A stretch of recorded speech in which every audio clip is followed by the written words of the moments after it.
السلام عليكم ورحمة الله وبركاته. إن الحمد لله نحمده ونستعينه ونستغفره ونعوذ بالله من شرور أنفسنا ومن سيئات أعمالنا. من يهده الله فلا مضل له ومن يضلل فلا هادي له. وأشهد أن لا إله إلا الله وحده لا شريك له وأشهد أن محمدا عبده ورسوله صلى الله تعالى عليه وعلى آله وصحبه وسلم تسليما كثيرا. أما بعد، فإن خير الحديث كتاب الله وخير الهدي هدي محمد صلى الله عليه وسلم وشر الأمور محدثاتها وكل محدثة بدعة وكل بدعة ضلالة وكل ضلالة في النار. أعوذ بالله من الشيطان الرجيم. يا أيها الذين آمنوا اذكروا الله ذكرا كثيرا. সম্মানিত দিনী ভাতৃমণ্ডলী, আল্লাহ রাব্বুল আলামিনের প্রশংসা এবং প্রিয় নবী সাল্লাল্লাহু আলাইহি ওয়াসাল্লামের উপর সালাত ও সালামের পর আজ বৃহস্পতিবার 7ই শাওয়াল 1444 হিজরি মোতাবেক 27 এপ্রিল 2023 আমাদের সাপ্তাহিক বিষয়ভিত্তিক আলোচনা প্রতি বৃহস্পতিবারে হয়ে থাকে, যাতে পরিবার নিয়ে আসার সুযোগ রয়েছে। আপনারা যেমন নিজেরা যারা জানেন, অন্যদেরকে জানাবারও চেষ্টা করবেন, যাতে করে বেশি বেশি মানুষ উপকৃত হয়। আল্লাহ রাব্বুল আলামিন তৌফিক দান করুন। রমজান মুবারক শেষ হয়েছে। রব্বুল আলামিনের কাছে দোয়া করি, আল্লাহ যেন এইরকম বহু রমজান আমাদেরকে ঈমানের অবস্থায় সুস্থতার সাথে এবং দ্বীনি মন মানসিকতা নিয়ে বহু রমজান পাওয়ার সুযোগ দান করেন, তৌফিক দান করেন। রমজান বিদায় হয়েছে, কিন্তু ইবাদত বিদায় হয়নি একজন মুসলিম জীবন থেকে। যদি সত্যিকার কোনো ব্যক্তি ইসলামকে বুঝে, আর বুঝে যদি সে মুসলিম হয়, শুধু জন্মসূত্রে শুধু মুসলিম নয়, বরং সে বুঝে যে আমি একজন মুসলিম, এবং তার চিন্তা থাকে যে আমাকে মুসলিম হয়ে বাঁচতে হবে, মুসলিম হয়ে মরতে হবে, এই চিন্তা যদি থাকে, তাহলে তার ইয়াকিন রয়েছে যে তার ইবাদত বন্দেগী শেষ হয়ে যায়নি রমজান শেষ হলেও। ওয়াবুদ রব্বাকা হাত্তা ইয়াতিয়াকাল ইয়াকিন। আল্লাহ রাব্বুল ইরশাদ করেছে সূরা হিজরের শেষ আয়াতে, তোমার রবের ইবাদত চালিয়ে যাও যতক্ষণ পর্যন্ত মওত না এসেছে, মৃত্যু না এসেছে। সারা জীবন ইবাদতের সমাপ্তি কখন হবে? যখন মানুষের আমল বন্ধ হয়ে যাবে। ইযা মাতা ইবনু আদম ইনকাতা আনহু আমালু। আদম সন্তান মারা গেলে আমল বন্ধ হয়ে যায়, তখন আর আমলের কোনো সুযোগ থাকে না। আপনার আমার দিন দুনিয়ার সমস্ত আমল কাজ কাম সমস্ত বন্ধ হয়ে যাবে। যতদিন বেঁচে আছি ততদিন পর্যন্ত আমাদের ইবাদত বন্দেগী চালিয়ে যেতে হবে। এরা হচ্ছে সত্যিকার মুসলিম। আর যারা এক মাস ইবাদত বন্দেগী করে, ফরজ নফল সুন্নত মুস্তাহাব অনেক কিছুই করলো, আর 11 মাস শয়তানের গোলামি করে, তারা বেসাল কওম। ইমাম আহমদ রাহিমাহুল্লাহ বলেছেন, সবচেয়ে খারাপ মানুষ ওই সব মানুষরা আল্লাযীনা লা ইয়ারিফুন আল্লাহ ইল্লা ফি রমাদান, যারা রমজান মাস ছাড়া অন্য 11 মাসে আল্লাহকে চেনেন না, আল্লাহর সাথে কোনো সম্পর্ক রাখে না। নেই দৈনিক 5 ওয়াক্ত সালাত, নেই তাদের জীবনের আরও যে সব ফরজ ওয়াজিবাত, নেই হারাম থেকে বেঁচে থাকা, হারাম কথা কাজ থেকে, না জায়েজ কথা কাজ থেকে। রমজানের পরে সে স্বাধীন, যেমন শয়তান মুক্ত হয়েছে, স্বাধীন হয়েছে, ঠিক তেমনি এক শ্রেণীর মুসলিমরা মনে করে যে আমরা 1 মাস ইবাদতবন্দি করে এখন স্বাধীন হয়ে গেছি। শয়তানের সাথে একটা সদৃশ্যতা আছে। আল্লাহ হেফাজত করুন এরকম মানুষ থেকে, এবং এরকম মানুষগুলিকে আল্লাহ হেদায়েত দান করুন। ওয়ালা তামুতুন্না ইল্লা ওয়া আনতুম মুসলিমুন। তোমরা মুসলিম হয়েই মরবে, মুসলিম না হয়ে তোমরা মরিও না। আর যদি 5 ওয়াক্ত সালাত রমজান পরে কেউ যদি কমিয়ে দেয়, ইচ্ছা মতো পড়লো না, তাহলে ইসলামের ওপর মরা নসিব হবে না। এই কথাটি যেন আল্লাহ সবাইকে বোঝার তৌফিক দান করেন। আল্লাহ রাব্বুল আলামিনের ইবাদত বন্দেগী নিয়মিত কখন চলবে? যখন আল্লাহকে বলে স্মরণ থাকবে, আল্লাহকে বলে স্মরণ থাকবে। আর ইবাদত বন্দেগী মানুষ কখন ছেড়ে দেয়? যখন আল্লাহকে ভুলে যায়। আর স্মরণ করাকে আরবি ভাষায় কোরআন এবং হাদিসের ভাষায় জিকির বলা হয়। কি বলা হয়? জিকির। জিকির মানে স্মরণ করা। জিকিরুল্লাহ মানে আল্লাহর স্মরণ। আর আল্লাহকে ভুলে যাওয়া হচ্ছে নিসিয়ান, ভুলে যাওয়া, উপেক্ষা করা, উদাসীন হয়ে যা, গাফিলতি। এই জন্য কোরআনে কারিমে বহু আয়াত রয়েছে আল্লাহ রাব্বুল আলামিনের জিকির, স্মরণ সম্পর্কে।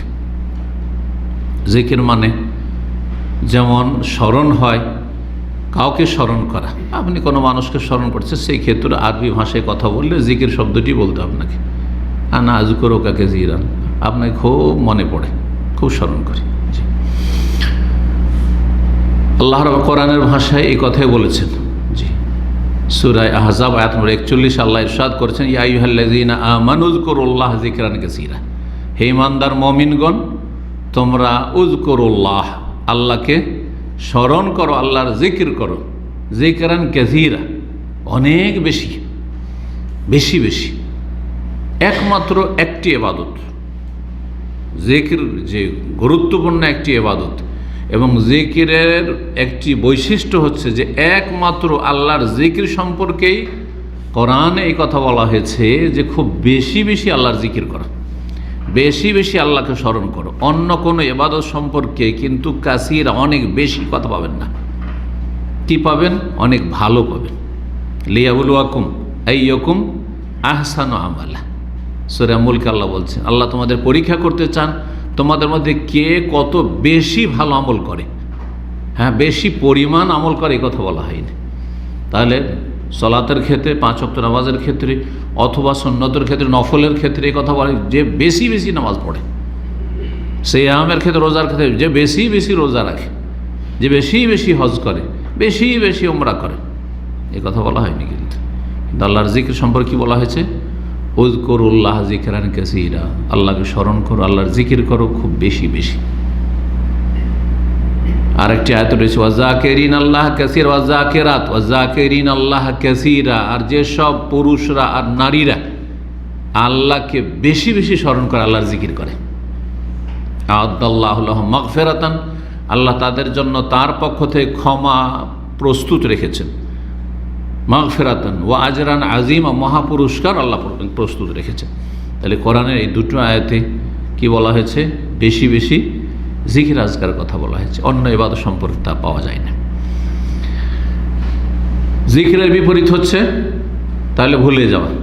যখন জিকির মানে স্মরণ, আর স্মরণের বিপরীত হচ্ছে ভুলে যাওয়া। এই জন্য সূরা হাশরের আয়াত নম্বর 19 আল্লাহ ইরশাদ করেছেন, ওয়ালা তাকুনু কাল্লাযীনা নাসুল্লাহ, তোমরা তাদের মতো হয়ে যেও না যারা আল্লাহকে ভুলে গেছে। রমজান পরে এসে ওদের মতো হয়ে যেও না। রমজানে খুব স্মরণ করলে আল্লাহকে, আর রমজান পরে তাদের মতো হয়ে গেলে, কাদের মতো?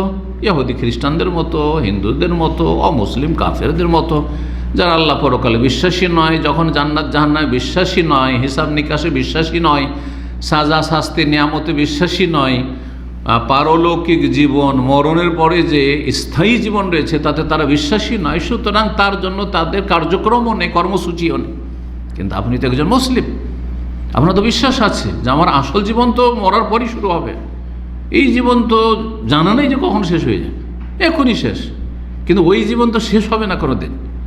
যতই হাই হাই করেন যে জীবন শেষ হোক শেষ হোক, ইয়ালাইতেনি কুনতু তোরা, ভাই যদি একসময় মাটি হয়ে যেতাম, এ আকাঙ্ক্ষা করবে, হবে না।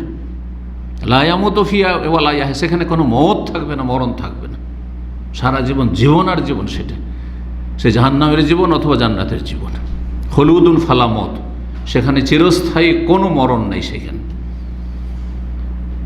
ওয়ালা তাকুনু কাল্লাযীনা নাসুল্লাহ, যারা আল্লাহকে ভুলে গেছে তাদের মতো তোমরা হেও না হে মুসলিম। ফাআনসাহুম আনফুসাহুম, যারা আল্লাহকে ভুলে গেছে মূলত তারা আল্লাহকে ভুলেনি, তারা নিজেদের কল্যাণকে ভুলে গেছে। নিজের ভালো মন্দই বুঝে না, যে কিভাবে জীবনযাপন করলে আমাদের ভালো হবে পরিণাম, আর কিভাবে জীবনযাপন করলে আমাদের পরিণাম খুব খারাপ হবে। ফানসা, নিজে কি ভুলে গেছে। মানুষ এমন কেউ আছে সুস্থ মস্তিষ্কের যে নিজের উপকারকে ভুলে যায়, দুনিয়ার ক্ষেত্রে ভুলে না, নিজের পয়সাকে ভুলে যায়, যে ইনকাম ভুলেই গেছে যে ইনকাম করতে হবে। হ্যাঁ, ভুলেই গেছে যে বিদেশে আসতে হবে, আমার ছুটি গেছি, এখন ছুটি শেষ হতে যাচ্ছে, ভিসা এক্সপায়ার হতে যাচ্ছে। হ্যাঁ, এমন লোক পাবেন না আপনি। দুনিয়ার ক্ষেত্রে ভুলেন না, কিন্তু দিনের ক্ষেত্রে ভুলে গেছে, তাদের মতো, কাফেরদের মতো। ওয়ালা তাকুনু কাল্লাযীনা নাসুল্লাহ ফাআনসাহুম আনফুসাহুম, তারা নিজেদেরকে ভুলে গেছে আসলে। উলাইকা হুমুল ফাসিকুন, সুতরাং তারা হচ্ছে ফাসিক, পাপিষ্ঠ। যারা আল্লাহকে ভুলে যায়, তারা নিজের ক্ষতি সাধন করে, নিজেকেই ভুলে গেছে, নিজের ভালো মন্দ ভুলে গেছে, যে কোনটায় ভালো রয়েছে কোনটা মন্দ রয়েছে, সুতরাং তারাই হচ্ছে ফাসিক, পাপিষ্ঠ। আল্লাহ বলছেন। তাহলে স্পষ্ট হয়ে গেল যে 1 মাস আল্লাহকে স্মরণ করার পরে কত স্মরণ করলেন, আর তারপরে যদি ভুলে যান আল্লাহ রাব্বুল আলামিনকে, আল্লাহর ইবাদত বন্দেগীকে, আল্লাহর দ্বীনকে, উপকারী ইলম শিখাকে, আমল করাকে, ফরজ ওয়াজিব আদায় করাকে, বিশেষ করে হারাম নাজায়েজ থেকে বেঁচে থাকাকে যদি ভুলে যান, তাহলে তাদের মতো হয়ে গেলেন যারা আল্লাহ পরকালে বিশ্বাসী নয়, কাফেরদের মতো হয়ে গেলেন।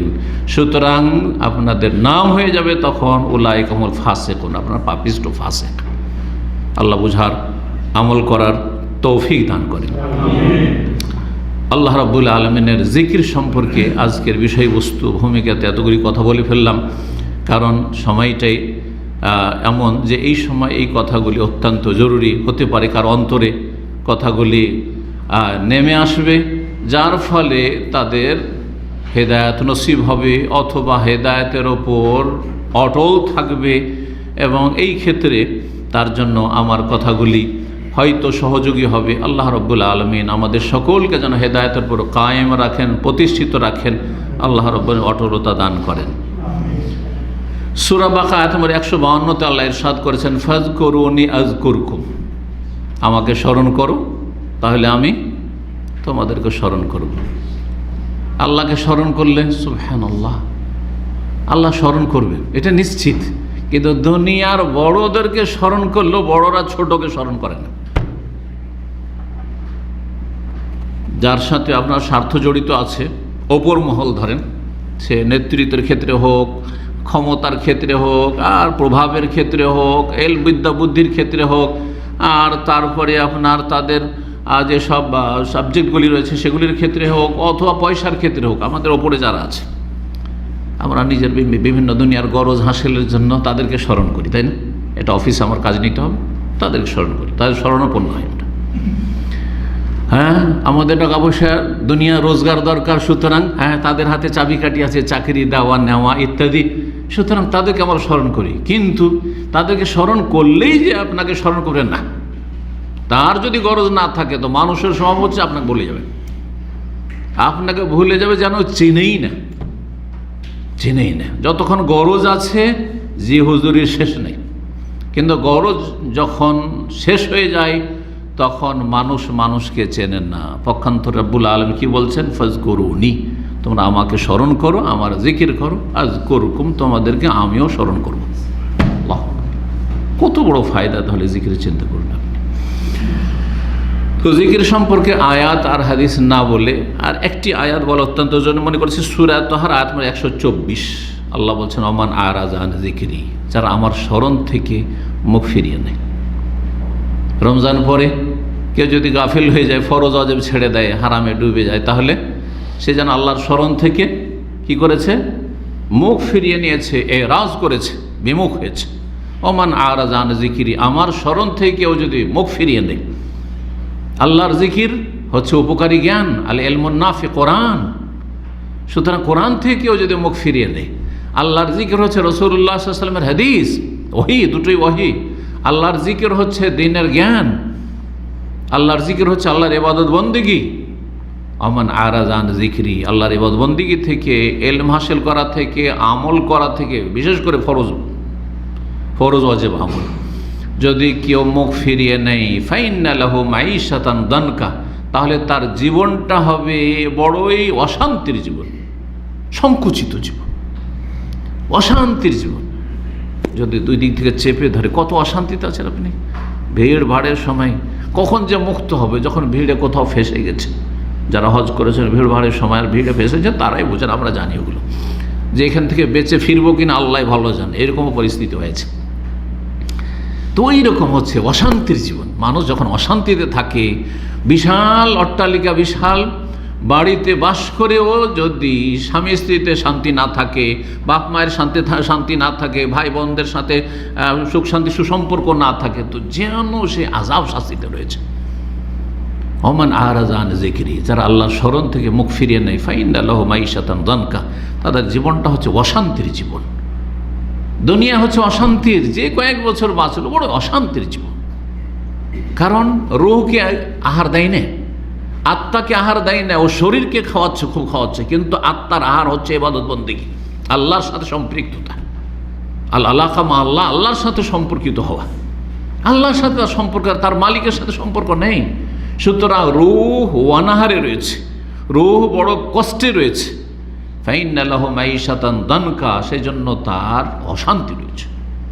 শান্তি খুঁজে পাপ করলে, এই জন্য কেউ গান বাজনা শুনলে শান্তি পায়, হ্যাঁ, কেউ জেনা ব্যভিচারে শান্তি পায়, কেউ মদ খেলে শান্তি পায়, আর কেউ আর বিড়ি সিগারেট ধূমপান করলে শান্তি পায়। টেনশন দূর করার জন্য সব করে। এমনকি গাঁজাখোররা গাঁজা খেলে শান্তি পায়, কিন্তু নিজেকে ধ্বংস করে, দুনিয়া আখেরাতকে ধ্বংস করে ফেলে। ফাইন্না লাহু মাঈশাতান দানকা, অশান্তির জীবন তাদের, কারণ রূহকে তারা আহার যোগান দেয় না। ওয়া নাহশুরুহু ইয়াওমাল কিয়ামাতি আমা, আর মরণের পরে যখন হাসরের মাঠে হাজির হবে, সেই দিন অন্ধ করে তাদেরকে আমি একত্রিত করব, অন্ধ করে তাদেরকে সমবেত করব হাসরের মাঠে। কালা রব্বি লিমা হাশারতানি আমা, তখন বলবে আল্লাহ আমাকে অন্ধকারে কেন হাজির করলে? ওয়াকাদ কুনতু বাসীরা, আমি তো দেখতাম, আমি তো চোখওয়ালা মানুষ ছিলাম। কালা কাযালিকা আতাতকা আয়াতুনা, আমার আয়াত বিধি বিধান এসেছিল, আদেশ নিষেধ, আকিমুস সালাহ এসেছিল, ওয়া আতুজ যাকাত, হালাল হারামকে জানো এবং মানো এসেছিল, আতিউ আল্লাহ ওয়া আতিউ রাসূল, আল্লাহ এবং রাসূলের আনুগত্য করো এসেছিল। কিন্তু ফানাসিতাহা, সেটাকে তুমি উপেক্ষা করেছিলে, ইগনোর করেছিলে, মানোনি, পরোয়া করনি। ও কাযালিকাল ইয়াওমা তুনসা, সুতরাং আজকেও তোমরা উপেক্ষিত হয়েছো, আজকেও তোমাদেরকে আল্লাহ উপেক্ষা করেছেন, ইগনোর করেছে, তোমাদের দিকে তাকান না আল্লাহ রাব্বুল আলামিন। আল্লাহ রাব্বুল আলামিন যেন আমাদের হেফাজত করেন। আমিন। জিকিরের ফজিলতে একটি হাদিস বলি আপনাদেরকে, তারপরে মূল আজকের বিষয়বস্তু, গুরুত্বপূর্ণ বিষয়বস্তু আপনাদের জন্য, এমনকি আমার জন্য, যেটা আপনাদের জন্য আমি বিভিন্ন এতে থেকে হাদিস থেকে কালেকশন করি, সেটি হচ্ছে জিকিরের প্রকরণ বা ধরন। বিভিন্ন ধরনের জিকির আজকাল আছে। দৈনিক যদি এই জিকিরগুলি সম্পর্কে আপনার নলেজ থাকে যে এই জিকিরগুলো আছে, তাহলে আপনি সবগুলি জিকির করার চেষ্টা করবেন প্রতিদিন। এই আলোচনার আগে একটি কথা বলে না অত্যন্ত, সেটি হচ্ছে জিকির দুই ভাগে বিভক্ত। প্রথম, এক হচ্ছে ফরজ জিকির, আর এক হচ্ছে সুন্নত নফল জিকির। ফরজ জিকির হচ্ছে আল্লাহর ফরজ অজেব আদেশগুলি মেনে চলা এবং হারাম নাজাইজ থেকে বেঁচে থাকে, এটা হচ্ছে আল্লাহর ফরজ জিকির। সুতরাং 5 ওয়াক্ত সালাত হচ্ছে আল্লাহর ফরজ জিকির। হ্যাঁ, রমজান মাসের সিয়াম কি জন্য রাখছেন? আল্লাহকে বলে স্মরণ আছে, তাই তো? হ্যাঁ, তো এটা হচ্ছে আল্লাহর জিকির। এই জন্য হাদিসে রয়েছে বাইতুল্লাহর তওয়াফ করা, আর জামরায় পাথর মারা হাজী সাহেবদের, আর এই রকমই সাফা মারওয়ার সাই করা, এগুলি ইকামতে জিকিরিল্লাহ, আল্লাহর জিকির কায়েম করার উদ্দেশ্যে। তাহলে বোঝা গেল হজ উমরা কি, যার জন্য হজ ফরজ হয়ে রয়েছে, জীবনের প্রথম উমরা প্রথম হজ, তাদের জন্য হজ উমরা ফরজ জিকির। আর যাদের একবার হয়ে গেছে, এখন সুন্নত নফল চলছে, তাদের জন্য এগুলো সুন্নত মুস্তাহাব জিকির। তো জিকির দুই রকম। আজকের মূল যেটা বিষয়বস্তু, সেটা হচ্ছে দ্বিতীয় রকমের জিকির, সেটা হচ্ছে সুন্নত মুস্তাহাব আর নফল যেগুলো জিকির আজকার। যেই জিকির আজকার যদি কেউ না করে সে গুনাহগার নয়, কিন্তু আল্লাহর সাথে তার সম্পর্ক দুর্বল। যার যত বেশি আল্লাহর সাথে সম্পর্ক গভীর হয়, তত বেশি আল্লাহকে ফরজ জিকির আজকারের পরে সুন্নত নফল জিকির আজকারের মাধ্যমে স্মরণে রাখবে। দেখেন, 2 বছরে আপনারা ছুটি যাচ্ছেন, আর কেউ 2 বছরকে 1 মাস 2 মাস পরিবারের সাথে কাটিয়ে আসছেন, আর বাপ মায়ের সাথে, সেটাও তো বাপ মাকে স্মরণ রাখা, আর স্ত্রীকে স্মরণ রাখা, তাই না?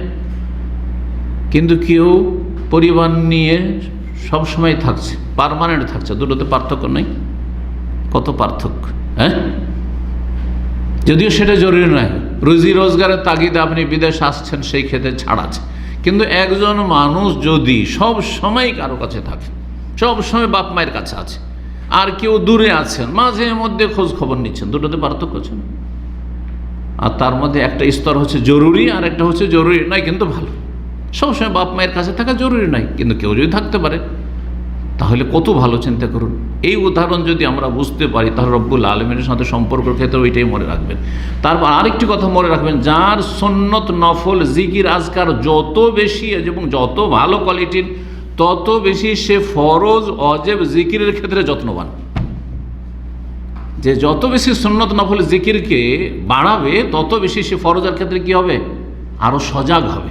কারণ আমি যখন এত সুন্নত নফলি জিকির আজকার করছি প্রতিদিন, তাহলে আমার ফরজ 5 ওয়াক্ত সালাতে কোনো রকমের জামাত পর্যন্ত মিস হবে না, বরং আমি জামাতে একটু পিছিয়েও যেমন প্রথম রাকাতও ছুটবে না। কথা ঠিক কিনা?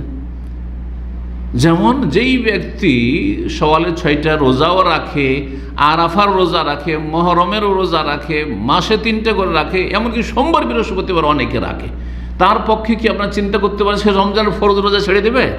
অসম্ভব কথা, তাই না? জি। তো বলছিলাম জিকিরের উপকারিতা সম্পর্কে একটি হাদিস শুনে আপনাদেরকে। আবু দারদা রাদিয়াল্লাহু তাআলা আনহু থেকে বর্ণিত হাদিসটি অত্যন্ত ফজিলতের হাদিস এই জিকিরের।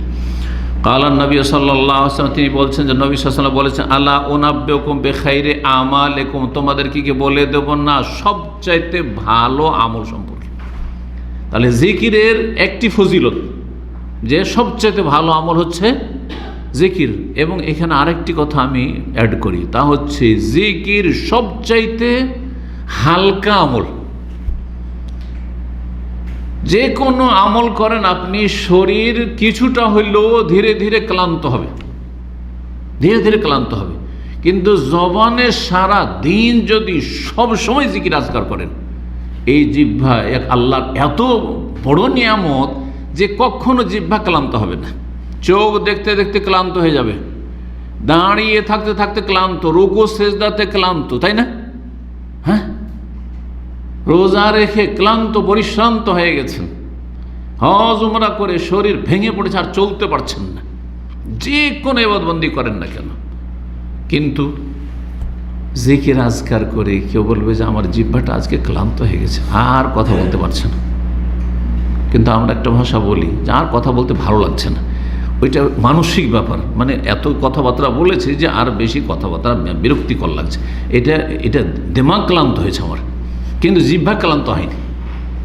জিহ্বা ক্লান্ত হয়নি, আপন অবস্থায় আছে, সারাদিন যতই কথা বলেন না কেন। আমরা মাঝে মাঝে 2-4 ঘন্টাও বক্তব্য করেছি, যদিও এখানে আরব দেশে সেই পরিবেশে নাই, কিন্তু দুবাই যখন প্রোগ্রামে গিয়েছি 4 ঘন্টা পর্যন্ত বক্তব্য করেছি, কই জিহ্বা তো ক্লান্ত হয়নি, কিন্তু শরীর ক্লান্ত হয়েছে, শরীর ক্লান্ত হয়েছে। তাই কথা বলা এমন একটি নিয়ামত আল্লাহ দিয়েছেন এই জবানকে, এই যে জবান দিয়েছেন, এই জবান কখনো ক্লান্ত হয় না। সুবহানাল্লাহ, আলহামদুলিল্লাহ, জিকির আজকার যদি সারা দিন করতে থাকেন ক্লান্ত হবে? কখন ক্লান্ত হবে না। যখন ক্লান্ত হবে না তো বেশি বেশি করতে বলেছেন আল্লাহ রাব্বুল আলামিন। যখন ক্লান্ত হয় না এই ইবাদত করে, তাহলে বেশি বেশি করো, সেটা জিকির আজকার বেশি বেশি করো। সবচাইতে ভালো আমল এবং সবচাইতে হালকা সহজ আমল হচ্ছে জিকিরুল্লাহ। তোমাদেরকে বলে দেব নাকি সবচাইতে ভালো আমল সম্পর্কে, বিখাইরি আমালিকুম ওয়া আজকাহা ইনদা মালিকিকুম। 2 নম্বর হচ্ছে তোমাদের মালিকের কাছে সবচাইতে পবিত্র, পাক, সুন্দর আমল। আমাদের মালিক অর্থাৎ রবের কাছে, আল্লাহ রাব্বুল আলামিনের কাছে। ওয়া আরফাইহা ফি দারাজাতিকুম, এবং তোমাদের মর্যাদা সবচাইতে বেশি উঁচুকারী, তোমাদের মর্যাদা উপর দিকে, র্যাঙ্কিংয়ের ক্ষেত্রে, আল্লাহর সান্নিধ্য লাভের ক্ষেত্রে সবচাইতে বেশি গুরুত্বপূর্ণ, যা আল্লাহ রাব্বুল আলামিনের কাছে মানুষকে উন্নীত করে। কয়টি হলো? 3টি হলো। ওয়া খায়রুল লাকুম মিন ইনফাকিজ যাহাবি ওয়াল ওয়ারিকি, আর তোমাদের জন্য স্বর্ণ, চাঁদি, রূপা খরচ করা, অর্থাৎ টাকা পয়সা ব্যয় করার চাইতে বেশি ভালো। ওয়া খায়রুল লাকুম, তাহলে কেউ টাকা পয়সা কোটি কোটি টাকা দান করছে, আর আপনি গরিব মানুষ, আপনারও পয়সা তাহলে আপনিও করবেন। এই নয় যে আমি 1 পয়সা দান করবো, যদিও আমার টাকা আছে, কেউ টাকা দিয়ে নেকি করছে, আমি শুধু জিকির করে নেকি করবো, তাহলে আপনি কৃপণ। কিন্তু ধরেন গরিব মানুষ, মনটা আছে আল্লাহ যদি আমাকে টাকা পয়সা নিয়ামত দিতেন না, আমিও আল্লাহ রাস্তায় ব্যয় করতাম, আমিও টাকা পয়সা কোরবানি করতাম, কিন্তু নেই। তাহলে উত্তম বিকল্প আমার কাছে আছে, সেটা হচ্ছে এই জিকরুল্লাহ। যেটা কোটি কোটি টাকা মানুষ দান করছে সচ্ছল করে, তার চাইতে বেশি ভালো, খাইরুল লাকুম, তোমাদের জন্য ভালো স্বর্ণ চাঁদি খরচ করার চাইতে। কয় নম্বর হইল? 4 হয়ে গেছে। 5 নম্বর, খাইরুল লাকুম মিন আন তালকাউ আদুওয়াকুম, তোমাদের শত্রুদের সাথে মুখোমুখি হয়ে লড়াই করার চাইতে বেশি ভালো। তাহলে যদি শাসকের নেতৃত্বে জেহাদ হয়, শরীয়ত সম্মত জেহাদ, আর সেই জেহাদ আপনার ফরজে আইন নয়, ফরজে কিফায়া হয়ে আছে, ফরজে আইন থাকলে তো যেতেই হবে, কোনো উপায় নেই। যেমন 5 ওয়াক্ত ফরজে আইন, আমার নামাজ আপনি পড়লে হবে না, অথবা মাঝে মধ্যে পড়বো না, এটাও চলবে না, আমাকে আমারটা আদায় করতে হবে। ফরজে কিফায়া অথবা নেই, এখন ওই রকমের কোনো রাস্তা নেই, যেমন এখন কোনো রাস্তা নেই, কারণ শাসকের নেতৃত্ব ছাড়া জেহাদ নেই, সুতরাং নেই। তাহলে আমাদের কাছে তার চাইতে ভালো আমল কি হচ্ছে? জিকরুল্লাহ। বলছেন সেই আমল সম্পর্কে বলে দেব নাকি, যে আমল দুশ্মনের মুখোমুখি হয়ে লড়াই করার চাইতে বেশি ভালো।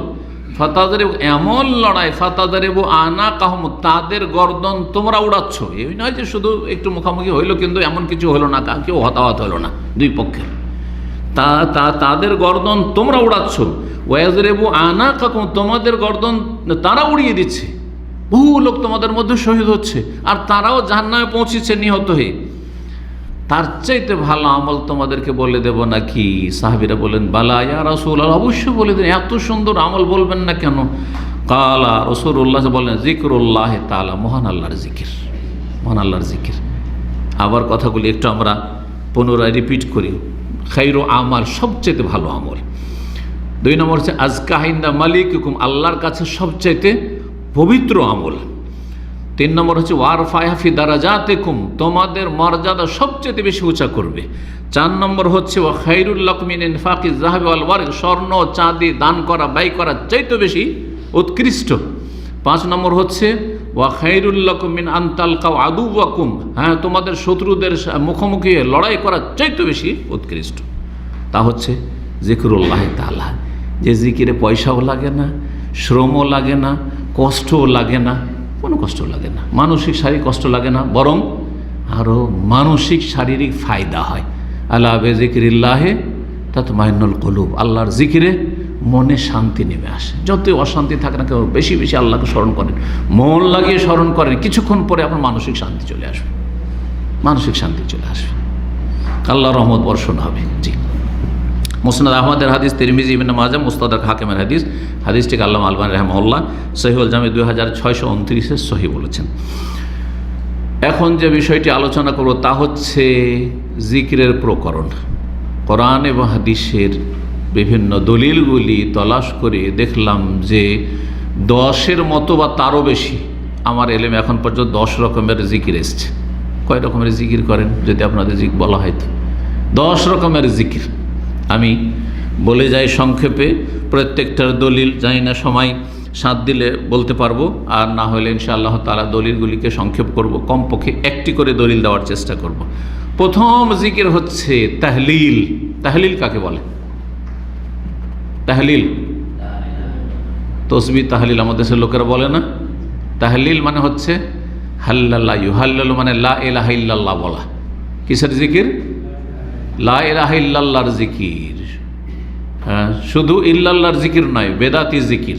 আর লা ইলাহা ইল্লাল্লাহ মুহাম্মদুর রাসূলুল্লাহ, হ্যাঁ, দুটো বাক্যের জিকির নয়, এটিও বেদাতি জিকির। আল্লাহু আল্লাহু জিকির নয়, এটিও বেদাতি জিকির। হু হু জিকির নয়, এটিও বেদাতি জিকির। কয়টা বেদাতি জিকির বললাম? 4টা বেদাতি জিকির বললাম। লা ইলাহা ইল্লাল্লাহ মুহাম্মদুর রাসূলুল্লাহ বেদাতি জিকির, ইল্লাল্লাহ, আল্লাহু, হু হু, এই 4টা জিকির হচ্ছে বেদাতি জিকির। এতে নেকি পাবেন না, আরও জাহান্নামে যাওয়ার ব্যবস্থা হবে, গুনাহ হবে, পথভ্রষ্ট হবে, জাহান্নামের পথে আছে। কারণ নবী সাল্লাল্লাহু আলাইহি ওয়াসাল্লাম এইরকম জিকির নিয়ে আসেননি। যে জিকির নিয়ে আসেন সেটি হচ্ছে আফজালু যিকরি লা ইলাহা ইল্লাল্লাহ, সবচেয়ে উত্তম জিকির, আল্লাহর তৌহিদের ঘোষণা, লা ইলাহা ইল্লাল্লাহ। আর সেটা যদি আরও অতিরিক্ত বাক্য দ্বারা হয় তো আরও ভালো।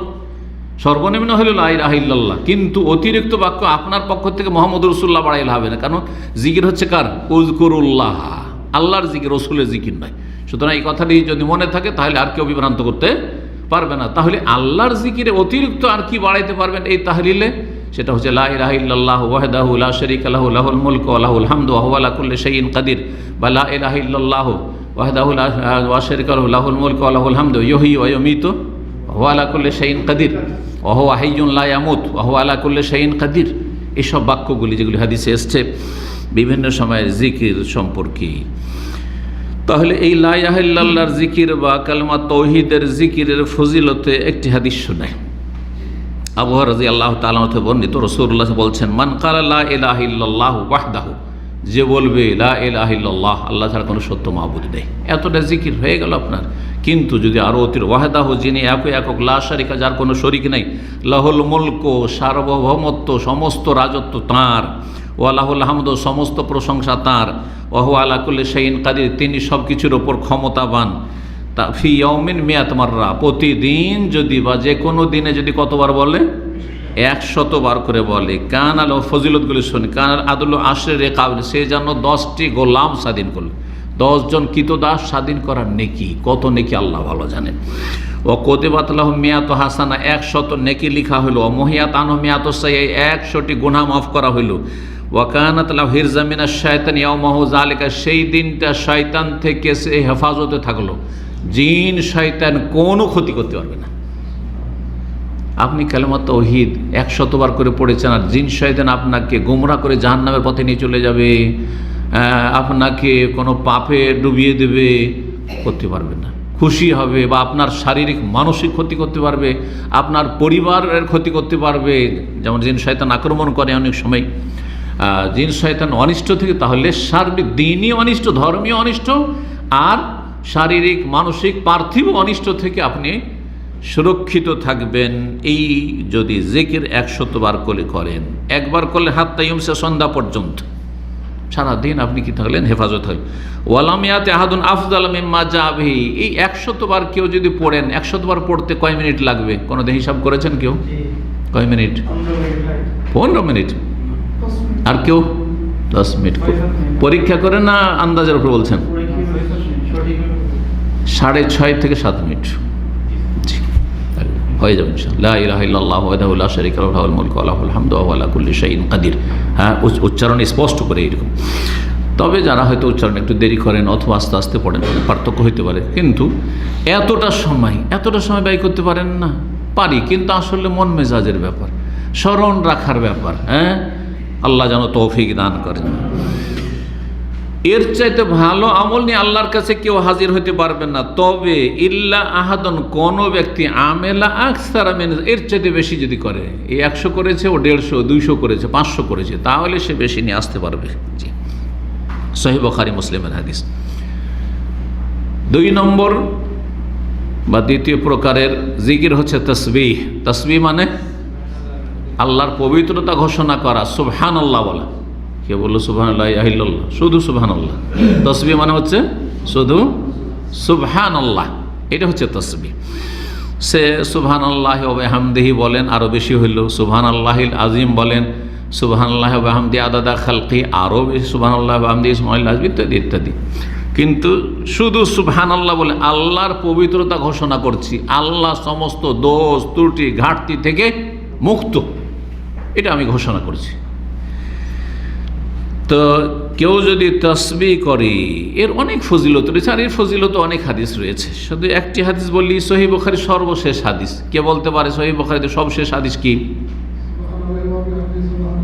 কালিমাতানে, নবী সাল্লাল্লাহু আলাইহি ওয়াসাল্লাম বলছেন, 2টো কথা আছে, 2টো বাক্য আছে। কালিমা বলে কালাম মানে বাক্য উদ্দেশ্য করা হয়েছে, 2টো বাক্য আছে। আপনার সাথে কি কথা আছে? একটি কথা বলতে গিয়ে কিন্তু মেলা কথা বলি, তাই না? একটা কথা মানে অনেক সময় বেশি হয়। তো কালেমা মানে শব্দ, আসলে কালেমা মানে শব্দ বলে শুধু একটা মাত্র কথা, একটা কথা 1 মিনিট লেগে গেল, একটা কথা বলে না অনেকটি হইল। জি, তো এখানে ওই রকম উদ্দেশ্য। কালেমা বলে কালাম বলা, আরবিতেও প্রচলন আছে, যেমন আমাদের ভাষায় আছে। 2টো কথা আছে, খাফিফাতানে আলাল লিসান, জবানে খুব হালকা, উচ্চারণ করতে খুব সহজ। সাকিলাতান ফিল মিজান, কিন্তু আল্লাহর দাঁড়ি পাল্লা নেকির পাল্লাতে যখন দেওয়া হবে অনেক ভারী। আর কি? হাবিবাতান এলা রহমান, রহমান পরম করুণাময় আল্লাহর কাছে অনেক প্রিয়। সেই কালিমা দুটো কি? সুবহানাল্লাহি ওয়া বিহামদিহি, সুবহানাল্লাহ। দুটোতে তসবিহ রয়েছে। সুবহানাল্লাহে আল্লাহর পবিত্রতা ঘোষণা করছি তার প্রশংসার সাথে সাথে, ও বিহামদিহি আলহামদুলিল্লাহ যেন পড়ে নিলেন আপনি। আর সুবহানাল্লাহি আযম, মহান আল্লাহর তসবিহ করছি। তো এই সুবহানাল্লাহ বলার ফজিলত সম্পর্কে হাদিস জানলেন। এছাড়া জুয়াইরিয়া রাদিয়াল্লাহু তাআলা আনহা নবী সাল্লাল্লাহু আলাইহি ওয়াসাল্লামের সহধর্মিণী যে ছিলেন তার সম্পর্কে জানেন, তিনি বহু গুণে বর্ধিত তসবিহ, এমন এক তসবিহ যেই তসবিহ একবার বললে কোটি কোটিবার অন্য তসবিহ বলার সমান নেকি হইতে পারে। এই হাদিসটি আমাদের জেনে থাকা এবং এর উপর আমল করা অত্যন্ত জরুরি এই ব্যস্ততার জীবনে। একবার নবী সাল্লাল্লাহু আলাইহি ওয়াসাল্লাম সকাল সকাল তার বাড়ি থেকে বেরোলেন, একটা চক্কর দিয়ে বেরোলেন বাড়ি থেকে। হিনা সাল্লাহ সুবহা, ফজর পড়ার পরে। ওয়াহিয়া ফি মসজিদ, দেখলেন যে জুয়াইরিয়া তার মুসাল্লাতে, যেখানে বাড়িতে নামাজ পড়েন সেখানে বসে আছেন মুসাল্লা। সুম্মা রাজা বাদান আযহা, তারপরে দোহার সময়, অর্থাৎ সকাল 8টা 9টা 10টা এই সবগুলি দোহার সময়, কমপক্ষে 8টা থেকে 10টার মাঝে এই সময়গুলোতে, যেটাকে পূর্বাহ্ন বলা হয় বাংলা ভাষায়, এই দোহা চাস্তের সময়। সহজ ভাষা আমাদের দেশের লোকেরা ফার্সি বেশি বুঝে। হ্যাঁ, দোহা মানে হচ্ছে চাস্ত। এই চাস্তের নামাজ পড়ার সময়, চাস্তের সময় আবার ফিরে আসলেন, দেখলেন ওয়াহিয়া জালেসাও, বসেই আছেন তিনি। জুয়াইরিয়া রাদিয়াল্লাহু তাআলা মুসাল্লাতে যায় নামাজে বসেই আছেন। বললেন রাসূলুল্লাহ সাল্লাল্লাহু আলাইহি ওয়াসাল্লাম তাকে সম্বোধন করে, মাজিলতি আলাল হালিল্লাতি ফারাকতুকে আলাইহা, তোমাকে যে অবস্থায় ছেড়ে গিয়েছি ওই অবস্থায় এখনো তুমি বসেই আছো, ওখানে বসে আছো, আরে উঠোইনি ওখান থেকে, মাশাআল্লাহ। কালাত নাম, বললেন যে হ্যাঁ সেখানেই তো বসে আছি, আমি তো যাই নামাজ থেকে উঠিনি, বসে আছি। ফাকালান নবী সাল্লাল্লাহু আলাইহি ওয়াসাল্লাম, নবী সাল্লাল্লাহু আলাইহি ওয়াসাল্লাম বললেন, লাকাদ কুলতু বাদাকি আরবা কালিমাত সালাসা মাররাত, তোমার কাছ থেকে যাওয়ার পরে আমি 4টি বাক্য বলেছি 3বার করে। 4টি বাক্য বলেছি কয়বার করে? মাত্র 3বার করে, যে 1 মিনিটও লাগবে না, 1 মিনিটও লাগবে না, কয়েক সেকেন্ড, 3বার বলতে। লাউ ওজেনাত বেমা কুলতে মুনজলিয়াম, আজকে সকাল থেকে শুরু করে এখন পর্যন্ত এই যে কয়েক ঘন্টা, 3 ঘন্টা 4 ঘন্টা যা তুমি জিকির আজকার করেছো, তার সাথে যদি দাড়ি পাল্লে ওজন করা হয় তাহলে লা ওয়াজানাত হন না, তাহলে আমার এই 4টি বাক্য 3বার করে বলা তোমার জিকির আজকারের চাইতে বেশি ভারী ওজনসই হয়ে যাবে। তাই তোমাকে শিখিয়ে দিই। বললেন রাসূলুল্লাহ সুবহানাল্লাহি ওয়া বিহামদিহি আদাদা খালকিহি ওয়া রিদা নাফসিহি ওয়া জিনাতা আরশিহি ওয়া মিদাদা কালিমাতিহি বলেন বা কালিমাতিহি বলেন, সমস্যা নেই। জি, সুবহানাল্লাহি ওয়া বিহামদিহি, তার প্রশংসার সাথে, তার পবিত্র আল্লাহর পবিত্রতা ঘোষণা করছি, প্রশংসা বিজড়িত বা তার প্রশংসার সাথে। আদাদা খালকিহি, কতটা? একটা প্রথম বাক্য হচ্ছে তার সৃষ্টির সংখ্যা পরিমাণ। আল্লাহর সৃষ্টি, আমাদের দেশে একটা কথা আছে 18,000 মাখলুকাত, কেউ গণেছে যে 18,000, তো এটাও আল ফলস কথা। আর তার ওপর যে কত হাজার আর কত লাখ আছে আল্লাহ বলে জানে, কারণ আল্লাহ বলছেন আল্লাহর সেনাবাহিনী সম্পর্কে কেউ জানে না। আদাদা খালকিহি, তার সৃষ্টির সংখ্যা পরিমাণ কি করছি? তসবিহ করছি আর প্রশংসা করছি, হয়ে গেল। ওয়ারেজা নাফসিহি, এতটা পরিমাণ তসবিহ আর প্রশংসা করছি যাতে আল্লাহ রাজি হয়ে যান, সন্তুষ্ট হয়ে যান। এটাই তো মুখ্য উদ্দেশ্য, আল্লাহকে সন্তুষ্ট করা। আল্লাহ সন্তুষ্ট থাকলে আযাব দেবেন না, জান্নাতে দেবেন। 2 নম্বর বাক্য হয়ে গেল 4টি বাক্যের। ওয়াজেনা, তার আল্লাহর আরশের সমান ওজন, যেন আল্লাহর আরশের সমান কি করছি, বা আরশ পরিমাণ ওজন আমি তসবিহ করছি এবং প্রশংসা করছি। ওয়াজেনা তার আল্লাহর আরশের সমান আমি তসবিহ করছি। আর কি? ওয়া মিদাদা কালিমাতিহি, আর আল্লাহর গুণগান কালেমাত লেখার জন্য, লিপিবদ্ধ করার জন্য যে কালি লাগে, হ্যাঁ, অতটা পরিমাণ আল্লাহর তসবিহ এবং প্রশংসা করছি। আর কোরআনে কারিমে 2টো আয়াতে বলা হয়েছে, সূরা লুকমান এবং সূরা কাহফে, যে দুনিয়ার সমস্ত কিছু কিছু গাছপালা কি করা হয়, ওয়ালাউ আন্না মা ফিল আরদি মিন শাজারাতিন আকলাম, যত গাছপালা আছে, খড় আছে, সবকে যদি কলম বানানো হয়। ওয়াল বাহরু ইয়ামুদ্দু মিন বাতিস সাবাতু আবহুর, 7 সাগরকে যদি কি করা হয়, হ্যাঁ, কালি বানানো হয়। মা নাফিদাত কালিমাতুল্লাহ, আল্লাহর গুণগান লিখে শেষ করা যাবে না, আল্লাহর গুণগান লিখে শেষ করা যাবে না। আল্লাহ এই করেন, আল্লাহ এই করেন, আল্লাহ এই করেন। চিন্তা করুন, একটি কথা শুধু চিন্তা করেন, এই যে দুনিয়ায় মুসলিমরা আছে, কাফের তো আল্লাহকে না হয় ডাকে না, ঠিক না? মুসলিমরা আছে, মুসলিমদের সিংহভাগই আল্লাহকে ডাকে না, ঠিক কিনা? অল্প কয়জন ডাকে, শতকরা ধরেন 5 জন, তারও কম, পরিসংখ্যান তো 2 জন আসছে, তো 5 জনই ধরলাম, শতকরা 95 জন বাদ দিয়ে দেন মুসলিমদের। হ্যাঁ, যত কোটি মুসলিম আছে এর মধ্যে 95% বাদ দিয়ে দেন, 5% শুধু রাখেন।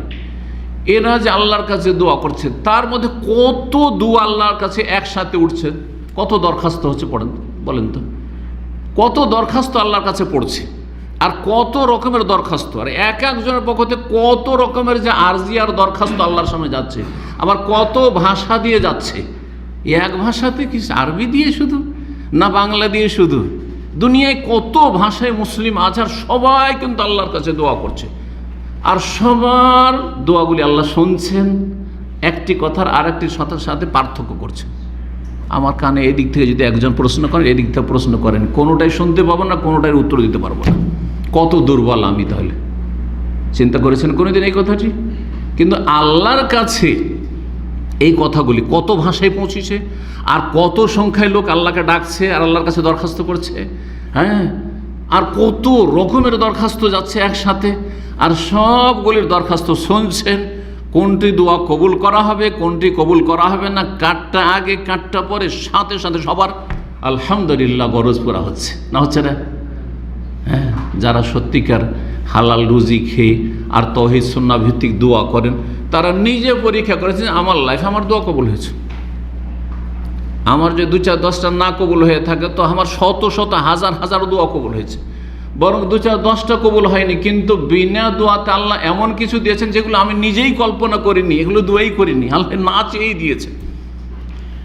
এ তুই একটা দিক আল্লাহর কালিমাতের, আল্লাহর গুণগান প্রশংসার হইল। এছাড়া যতগুলি আল্লাহ রাব্বুল আলামিন নিয়ামত দিয়েছেন, এক একটা নিয়ামত নিয়ে চিন্তা করে দেখুন তো, দেখি কিভাবে চলছে এই সমস্ত আল্লাহর যে কারখানা, আমার শরীরে, আপনার শরীরের ভিতরে, বাইরে, দিগন্তে, ওপরে, নিচে, আল্লাহ রাব্বুল আলামিনের নিয়ামতের শেষ নেই। ওয়াইন তাউদ্দু নি'মাতাল্লাহি লা তুহসুহা। আল্লাহর নিয়ামতকে গণনা করে শেষ করতে পারবে না, আল্লাহর প্রশংসা করে শেষ করতে পারবে না, আল্লাহর কালিমাত আল্লাহ রাব্বুল সম্পর্কে লিখতে গিয়ে লিখা শেষ হবে না। এই জন্য সংক্ষেপে আল্লাহর শুকরিয়া আদায় করব বা আল্লাহর গুণগান করব কি বলে? আলহামদুলিল্লাহ বলে। পবিত্রতা ঘোষণা করব কি দিয়ে? সুবহানাল্লাহ। আমি কত দুর্বল যে 2টো লোক আমাকে মাসলা জিজ্ঞাসা করছে, আমি এরও বুঝি না ওরও বুঝি না, আমি কয়টা বুঝবো? একজন করে বলেন, ঠিক না? কার কথা শুনবো? ধমক দিচ্ছি। আর আল্লাহ তুমি সবার শুনছো একসাথে, আর এতগুলি ভাষা একসাথে যাচ্ছে, সবগুলি তোমার কাছে, সবগুলি শুনে সবগুলিকে তুমি, সবার দরখাস্ত তুমি পূরণ করছো আর কবুল করছো আল্লাহ রাব্বুল আলামিন। আল্লাহু আকবার, সুবহানাল্লাহ। জি, তসবির কথা বলছিলাম। তো এই হাদিস সহিহ মুসলিমে রয়েছে। 3 নম্বর জিকির, তা হচ্ছে তাহমিদ। তাহমিদ মানে আলহামদুলিল্লাহ পাঠ করা। যদিও আলহামদুলিল্লাহ সম্পর্কে দলিল এসেছে, কিন্তু আরেকটি হাদিস শোনাই আবু মালিক রাদিয়াল্লাহু তাআলা আনহু, আশআরি বংশের, তার থেকে বর্ণিত হয়েছে, কালা রাসূলুল্লাহ সাল্লাল্লাহু আলাইহি ওয়াসাল্লাম বলছে, আত-তাহুরু শাতরুল ঈমান। পবিত্রতা হচ্ছে ঈমানের অর্ধেক। কারণ তো পবিত্রতা না থাকলে ইসলামের সবচাইতে গুরুত্বপূর্ণ ইবাদত, মুসলিমের জন্য 5 ওয়াক্ত সালাত কবুল হবে না। পবিত্রতা, আর তারপরে ওর চেয়ে বড় পবিত্রতা হচ্ছে অন্তরের, কলবের পবিত্রতা শিরক কুফরি থেকে। অন্তর যদি শিরক কুফরি থাকে, তো ফরজ নফল কোনো আমলই কবুল হবে না। শুধু নামাজ কেন, কোনো আমলই কবুল হবে না। কেউ যদি মনে করে যে আমাকে দিতে পারে গোস, কুতুব, আবদাল, শাহজাহান, শাহজালাল, শাহপুরান, আর চিস্তি, আর কি বলে জিলানি, আর যদি রাত দিন সেজদায় পড়ে পড়ে সুবহানাল্লাহ আলহামদুলিল্লাহ করতে থাকে, কিছুই কবুল হবে না তার, কিছুই কবুল হবে না তার। লাইন আশরাকতা লা ইয়াহবাতান্না আমালুকুম। তো এই হচ্ছে অন্তরের পবিত্রতা, সেটা হচ্ছে শিরক কুফরি থেকে পাক হওয়া। আর তারপরে শরীরের পবিত্রতা, বড় নাপাকি আর ছোট নাপাকি। আর তাহুরু শাতরুল ঈমান ওয়ালহামদুলিল্লাহ তামামুল মিজান। আর আলহামদুলিল্লাহ বললে আল্লাহর নেকির দাঁড়িপাল্লা যে হাসর মাঠে কায়েম করবেন, সেটা ভরপুর হয়ে যাবে, ভর্তি হয়ে যাবে। আলহামদুলিল্লাহতে ভর্তি। কত নেবেন আপনি? সুবহানাল্লাহ। কিন্তু নফল, ফরজ আদায় করার পরে সেটা করতে হবে। ও সুবহানাল্লাহি ওয়া আলহামদুলিল্লাহ তামলাআন ওয়া তামলা মা বাইনাস সামাই ওয়াল আরদ। আর কেউ যদি সুবহানাল্লাহ বলে, আলহামদুলিল্লাহ বলে, আসমান জমিনের মাঝে কত বড় ফাঁকা রয়েছে, গ্যাপ রয়েছে, সব ভর্তি হয়ে যাবে নেকিতে। আল্লাহু আকবার। 49 কোটির এ বেদাতি কথা, জাল কথা বয়ান করা দরকার নাই। তবলিগীদের মতো সহি কথা বয়ান করে। সুবহান আলহামদুলিল্লাহ জিকির আজকার করলে কি হয়ে যাবে? আসমান জমিনের মাঝখানে যে খোলা জায়গা রয়েছে সব ভর্তি হয়ে যাবে, তামলা ভর্তি হয়ে যাবে। ওয়াসসালাত নূরুন, আর সালাত হচ্ছে মানুষের জন্য আলো। ওয়াসাদাকাত বুরহান, দান খায়রাত হচ্ছে মানুষের জন্য অকাট্য দলিল প্রমাণ যে তার অন্তরে উদারতা আছে, সে নিজে খায় অন্যকে খাওয়ায়। এই নয় যে নিজে খাও আর অন্যের কোনো খোঁজ খবর নিও না। অসাবর দিয়াউন, এবং ধৈর্য ধারণ হচ্ছে আপনার জ্যোতি। ওয়াল কোরআন হুজ্জাতুল্লাহ আলাইক, কোরআন তোমার পক্ষে না হয় বিপক্ষে যাবে। কোরআন হক যদি আদায় করো তো তোমার পক্ষে সাক্ষী দেবে। আর কোরআনের প্রতি আমল করলে না, কোরআন শিখলেও না, কোরআনের জ্ঞানও অর্জন করলে না, কোরআনের প্রতি ইমানও নিয়ে আসলে না, কোরআন অনুযায়ী জীবনযাপন করলে না, ফরজ ওয়াজিব আদায় করলে না, তাহলে কোরআন তোমার বিপক্ষে সাক্ষী দেবে। জি। 4 নম্বর ইবাদত, তা হচ্ছে তাকবীর, তাহলিল, তাসবিহ, তাহমিদ আর তাকবীর। তাকবীর মানে আল্লাহু আকবার পাঠ করা, আল্লাহু আকবার। তাকবীর যে কত গুরুত্বপূর্ণ ইবাদত, সুবহানাল্লাহ। এই শুধু তাকবীর নিয়ে আলোচনা করলে ঘন্টা পার হয়ে যাবে, আলোচনা শেষ হবে না। দেখেন, সালাতের একটু নড়াচড়া করলে কি তাকবীর, শুরু থেকে শেষ পর্যন্ত নড়াচড়াতে ইউকাব্বিরু ফি কুল্লি খাফজিন ওয়া রাফিন। কত জায়গায় দৈনন্দিন জীবনে কত জায়গায় তাকবীর আছে, কোনোদিন চিন্তা করে দেখেন এই বিষয়গুলি। কত জায়গায় তাকবীর পাঠ আছে। যখন আপনি বাহনে বসছেন, হ্যাঁ, যখন আপনি পাথর মারছেন জামরাতে গিয়ে, হ্যাঁ, যখন আপনি হাজর আসওয়াদের সামনে যাচ্ছেন, হ্যাঁ, চুমন দেন অথবা দাঁড়িয়ে ইশারা করেন, কি করছেন? সুবহানাল্লাহ। যখন আজান দিচ্ছেন, একামত দিচ্ছেন, এইভাবে দেখবেন যে দৈনন্দিন কত জিকির আজকাল, এই তাকবীরের জিকির। সামরা বিন জন্দুব রাদিয়াল্লাহু তাআলা বর্ণিত, তিনি বলেছেন কালা রাসূলুল্লাহ সাল্লাল্লাহু আলাইহি ওয়াসাল্লাম, রাসূল বলেছেন আহাব্বুল কালাম ইলাল্লাহি আরবা, আল্লাহর কাছে সবচেয়ে প্রিয় বাক্য হচ্ছে কয়টি? 4টি। অন্য রিওয়ায়াতে রয়েছে তুমি যেটা দিয়ে ইচ্ছা সেটা দিয়ে শুরু করো। সুবহানাল্লাহ, আলহামদুলিল্লাহ, ওয়া লা ইলাহা ইল্লাল্লাহ, আল্লাহু আকবার। তাহলে এই যে 4টা হয়ে গেল, হ্যাঁ, তাহলিল, লা ইলাহা ইল্লাল্লাহ হয়ে গেল। লা ইয়াদুর, এতে রয়েছে লা ইয়াদুরুকা বিআইয়িহিন্না বাদা, তোমার কোনো ক্ষতি নাই তুমি আগে পরে যেভাবে শুরু করো। এখানে রয়েছে সুবহানাল্লাহ, আলহামদুলিল্লাহ, লা ইলাহা ইল্লাল্লাহ, আল্লাহু আকবার। আপনি যদি উল্টো করে শুরু করেন, আগে লা ইলাহা ইল্লাল্লাহ আর তার আগে পরে করে, আপনার ইচ্ছা মতো, কোনো অসুবিধা নেই। সহিহ মুসলিমের হাদিস। তাকবীর যে কোনো জিকির আজকারে শয়তান পালায়ন করে, কিন্তু তাকবীর সুবহানাল্লাহ, যেমনই আজান শুরু হয়, যেমনই ইকামত শুরু হয়, শয়তান কি পালায়, তাই না? শুধু জিন শয়তান নয়, মানুষ শয়তান। দেখবেন কাফের, যদি কোথাও কাফের আক্রমণ হয় মুসলিমদের উপর, শুধু তাকবীরটা জোরে দিবেন, দেখবেন যে তার কিয়ামত হয়ে যাবে। কোনোদিন মুসলিমের সামনে দাঁড়িয়ে থাকতে পারবে না যদি তাকবীর দিয়ে এগিয়ে গিয়ে কাফের উপর হামলা করে। জি, আল্লাহ না করে পরিস্থিতি তৈরি হয়। কিন্তু যদি কখনো প্রয়োজন হয়, এই তাকবীর যে তাদের অন্তরে ভীতি সঞ্চার করে, যার যেটা যে বাস্তব, এতে কোনো সন্দেহ নেই। জি, তো তাকবীর সম্পর্কে বলছিলাম, দলিল একটি করে শুধু বলে যায়। 5 নম্বর জিকির হচ্ছে ইস্তেগফার। কি ইস্তেগফার? মানে আল্লাহর কাছে ক্ষমা চাওয়া।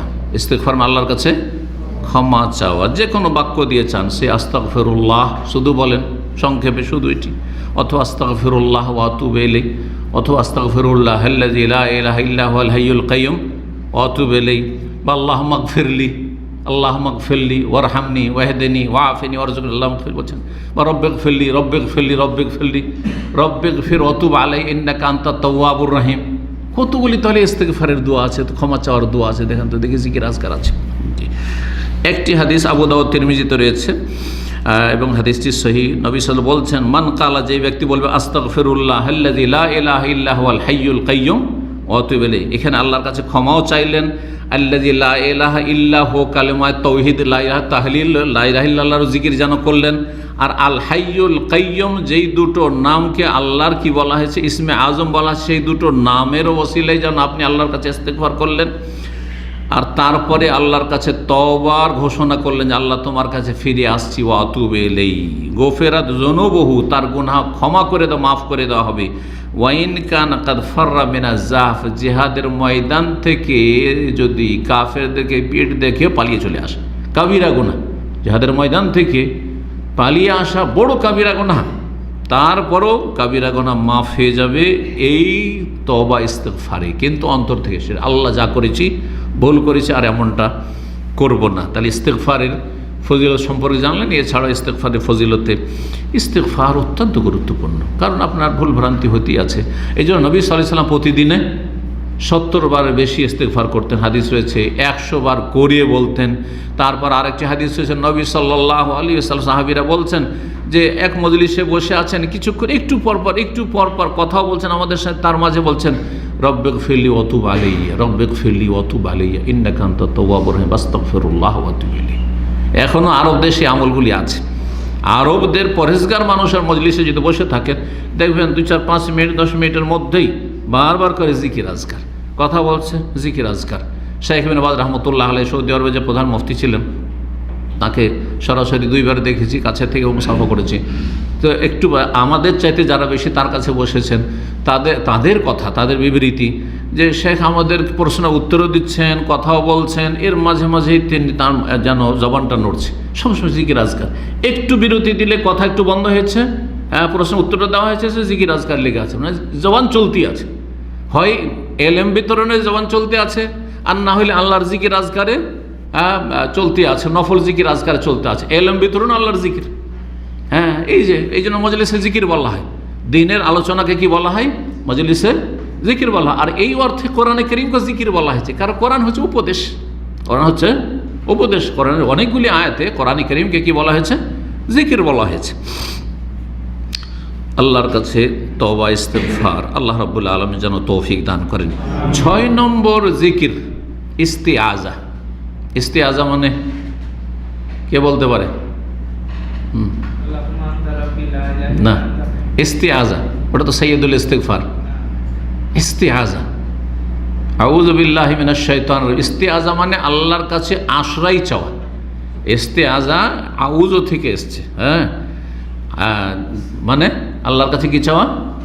আশ্রয় চাওয়া, যে কোনো অনিষ্ট থেকে আশ্রয়, জিন শয়তানের অনিষ্ট থেকে, মানুষের আশ্রয় অনিষ্ট থেকে, খারাপ মানুষের অনিষ্ট থেকে, এমনকি মিন শাররি নাফসি, আমি আমার খারাপই করি অনেক সময়, আমি নিজে বুঝি না, এইরকমটা জানো। এই জন্য আউযু বিকা মিন শাররি নাফসি, সকালে সন্ধ্যা জিকির আজকার আছে না, আউযু বিকা মিন শাররি নাফসি। তারপরে আরও বেশি বলি, যেটা হয়তো আপনাদের খেয়ালে নাই, যে সুন্নতি খুতবা, খুতবাতুল হাজায় কি রয়েছে? ইন্নাল হামদালিল্লাহ নাহমাদুহু ওয়া নাস্তাইনুহু ওয়া নাস্তাগফিরুহু ওয়া নাউযু বিল্লাহি মিন শুরুরে আনফুসিনা। আমাদের নিজেদের অনিষ্ট থেকে, নিজের ক্ষতি যদি নিজেই করেন, তাহলে এই ক্ষতি থেকে বাঁচার কোনো উপায় নেই। কিন্তু অন্য লোক যদি ক্ষতি করে, তাহলে তো একটা ডিফেন্সের ব্যবস্থা, কারণ বুঝতে পারছে যে আমার ক্ষতি করছে। কিন্তু নিজের ক্ষতি মানুষ যখন নিজে করে, ও তো বুঝে না যে আমি নিজের ক্ষতি করছি, যার ফলে তাদের থেকে বেঁচে থাকা খুবই মুশকিল।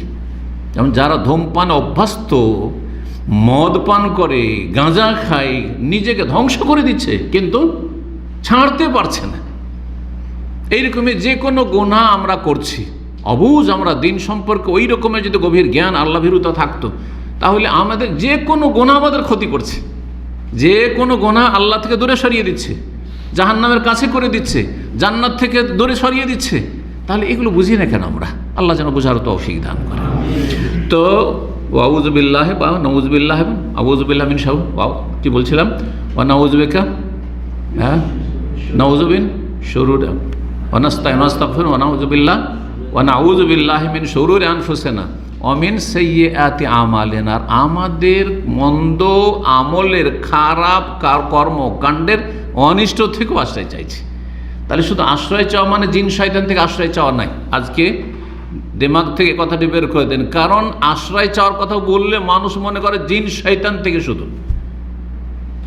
এই জন্য যে সব আশ্রয় চাওয়ার পরে ধারাবাহিক আমার 3টি মনে হয় আলোচনা এর আগের আছে, কয়েক বছর আগে ইন্টারনেটে পাবেন। আশ্রয় চাওয়ার দোয়াগুলি সেখানে অধিকাংশ নিয়ে আসার চেষ্টা করেছি। তার মানে আল্লাহুম্মা ইন্নী আউযু বিকা মিনাল ফিতান মা যাহারা মিনহা ওয়া মা বাতান, আল্লাহ সমস্ত প্রকাশ্য গোপনীয় ফিতনা থেকে তোমার আশ্রয় কামনা করছি। দুনিয়ার সমস্ত ফিতনা থেকে, অনেক সময় প্রকাশ্য, অনেক সময় অপ্রকাশ্য, গোপনে ফিতনা। এর মধ্যে চলে আসুন নারী ফিতনা, চলে আসুন পয়সার ফিতনা। আর আজকাল অধিকাংশ ধার্মিকদের ক্ষেত্রে বড়ই এটি হচ্ছে সিরিয়াস বিষয় যে নারী ফিতনা থেকে বাঁচিয়ে রাখবে আর পয়সার ফিতনা থেকে বাঁচিয়ে রাখবে। কারণ যখন এই দিনের খেদমত করতে যায় তখন অনেক জায়গায় মানুষ এই প্রভাবটা খুব পছন্দ করে, ওকে যেহেতু ভালোবাসে, ও যা বলবে তাই শুনবে। পয়সা আর পয়সা, পয়সা আসছে ইসলামের নামে আসছে, বাইতুল মালের নামে আসছে, আর নিজের নামে হচ্ছে, হয়তো বড় পয়সার ফিতনায় পড়ে গেল। অথবা অনেক মেয়েরা চায় যে একটা নেক স্বামী চাই, সুতরাং এর দ্বারা ইসলামের যেহেতু কাজ হচ্ছে, মাশাআল্লাহ ভালোই কাজ করছে, তখন ওর সাথে একটু কথা বলার সুযোগ নিতে চায়, ওর সাথে যোগাযোগের সুযোগ নিতে চায়। এখানে যদি ঈমান দুর্বল হয়ে যায় তো নারী ফিতনায় লিপ্ত হয়ে যাবে, হবে না? হবে না? জি। যার ফলে এগুলি হচ্ছে বড় বিপজ্জনক ফিতনা। আল্লাহ যেন আমাদের হেফাজত করেন। ইস্তিআযা, আউযু বিকালিমাতিল্লাহি তাম্মাতি মিন শাররি মা খালাক, যা আল্লাহ সৃষ্টি করেছেন, সমস্ত আল্লাহর সৃষ্টি, আল্লাহ ছাড়া যা কিছু আছে পৃথিবীতে সবই আল্লাহ সৃষ্টি। এই দোয়াটি তাহলে কত গুরুত্বপূর্ণ চিন্তা করুন তো দেখি। এই জিকিরটি এই মর্মেই হাদিসটি রয়েছে খাওলা বিনতে হাকিম রাদিয়াল্লাহু তাআলা আনহা থেকে। তিনি বলছেন, সামিউতু রাসূলুল্লাহ সাল্লাল্লাহু আলাইহি ওয়াসাল্লাম ইয়াকুল, আমি রাসূলুল্লাহ বলতে শুনেছি, মান নাযালা মানজিলান, কেউ যদি কোনো জায়গায় অবতরণ করে, কোনো জায়গায় আসলেন, অবতরণ করা মানে এই নয় যে গাড়ি থেকে নামলেন, হ্যাঁ হ্যাঁ, অথবা ফ্লাইট থেকে নামলেন, না না না, আপনি কোন একটা হোটেলে নামলেন, আপনি ইসলামিক সেন্টারে ঢুকলেন, আমি আমার অফিসে ঢুকলে, অভ্যাস করে নিয়েছেন আলহামদুলিল্লাহ, বেশিরভাগ ইল্লা মাশাআল্লাহ, যে কোনো জায়গায় নামলাম, আমি এমনকি বাসায় ঢুকলাম, বাসায় অনিষ্ট থাকতে পারে না? হ্যাঁ, আউযু বিকালিমাতিল্লাহি তাম্মাতি মিন শাররি মা খালাক। জি, একমাত্র মসজিদ যাওয়ার ক্ষেত্রে পড়বো না, কারণ মসজিদ বিশেষ আল্লাহর ঘর, আর মসজিদ যাওয়ার ক্ষেত্রে সুন্নতি দোয়া আছে, সুতরাং ইজতিহাদ করে সেখানে শুরু করলে হবে না যে মসজিদে ঢুকে আউযু বিকালিমাতিল্লাহি তাম্মাতি মিন শাররি মা খালাক, ঠিক না? কিন্তু মসজিদেও যদি কোনো দুশ্মন থাকে, যে আমার গ্রামে দুশ্মন আছে, আমাকে খুঁজছে এবং আমার ক্ষতি করার চেষ্টা করছে, কি জানি মসজিদও মেরে দিতে পারে, তাহলে বলেন আউযু বিকালিমাতিল্লাহি তাম্মাতি মিন শাররি মা খালাক, কোনো অসুবিধা নেই এই নিয়তে। জি, তো বলছেন যে কোনো জায়গায় কেউ নামলো আর তারপরে বললো আউযু বিকালিমাতিল্লাহ, আল্লাহর পূর্ণাঙ্গ বাণীর মাধ্যমে আশ্রয় কামনা করছি। তাহলে আল্লাহর আশ্রয় নয়, আল্লাহর কালেমাত, আল্লাহর কালেমাত ও আল্লাহর সিফাত, আল্লাহর গুণ, আল্লাহর গুণ। যেমন আল্লাহর কাছে আশ্রয় নেবেন, তেমনি আল্লাহর রহমানের কাছে আশ্রয় চাইছি, আল্লাহর রহমতের আশ্রয় নিচ্ছি, হ্যাঁ, আল্লাহর কুদরতের আশ্রয় নিচ্ছি, বলা যায় এগুলি আল্লাহর সিফাত। তো আল্লাহর পূর্ণাঙ্গ বাক্যের বা কালেমাতের আশ্রয় গ্রহণ করছি কি থেকে? মিন শাররি মা খালাক, যা কিছু আল্লাহর সৃষ্টি, সমস্ত সৃষ্টির অনিষ্ট থেকে। সূরা ফালাক পড়ে দেখুন তো, কুল আউযু বিরাব্বিল ফালাক, কি থেকে? মিন শাররি মা, এই মিন শাররি মা খালাক থেকে এই দোয়াটি নেওয়া হয়েছে।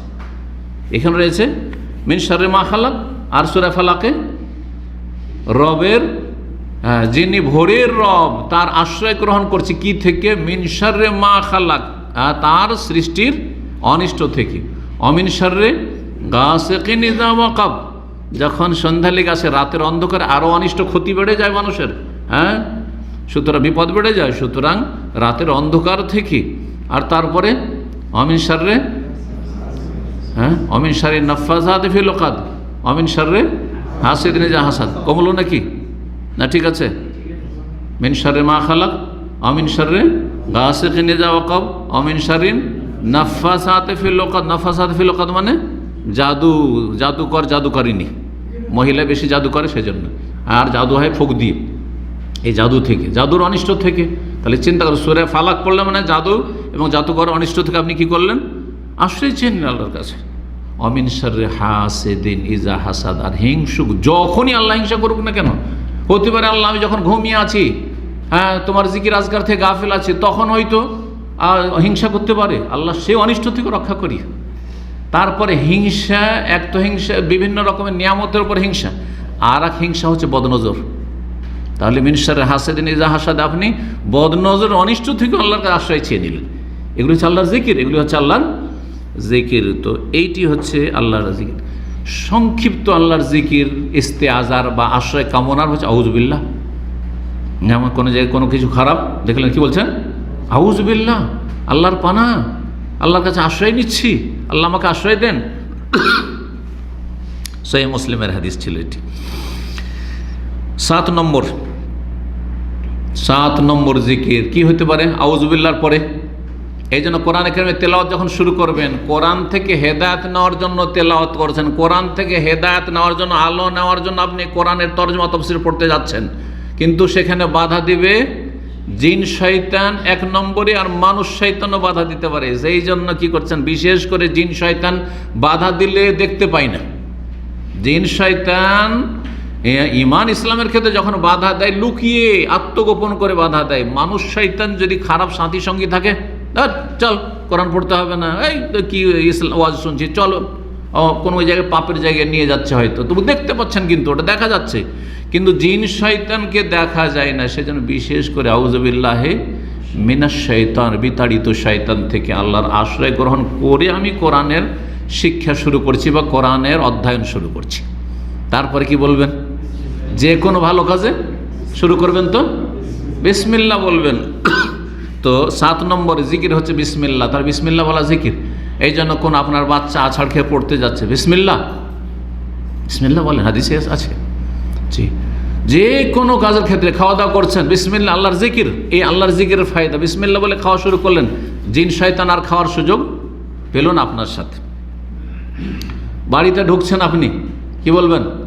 বিসমিল্লাহ, আর জিন শয়তান বাড়িতে ঢুকতে পারলো না। কিন্তু জানালা সন্ধ্যা লেগে এসছে, জানালাটা বন্ধ করছেন, হাদিসে আছে। বা নিজের দরজা বন্ধ, রাত্রে ঘুমাতে যাচ্ছেন, আপনার দরজাটা বন্ধ করছেন, আপনি গেট বন্ধ করেন, বিসমিল্লাহ অভ্যাস করে নেন। আলহামদুলিল্লাহ অভ্যাস করে নিয়েছি, দরজাটা বন্ধ করলে বিসমিল্লাহ বলি, জানালাটা বন্ধ করলে আমি বিসমিল্লাহ বলি। কারণ এই জানালা দিয়ে, এই দরজা দিয়ে শয়তান ঢুকতে পারে, সেটা বিসমিল্লাহ। আর এই জানালা দিয়ে ঢুকতে পারবেন না, এই দরজা দিয়ে ঢুকতে পারবেন না। জি, শয়তানের সামনে, শয়তানে ঢোকার জন্য খোলা জায়গা লাগে না। কিন্তু এই যে পড়ে নিলাম, এতে কি হয়ে গেল?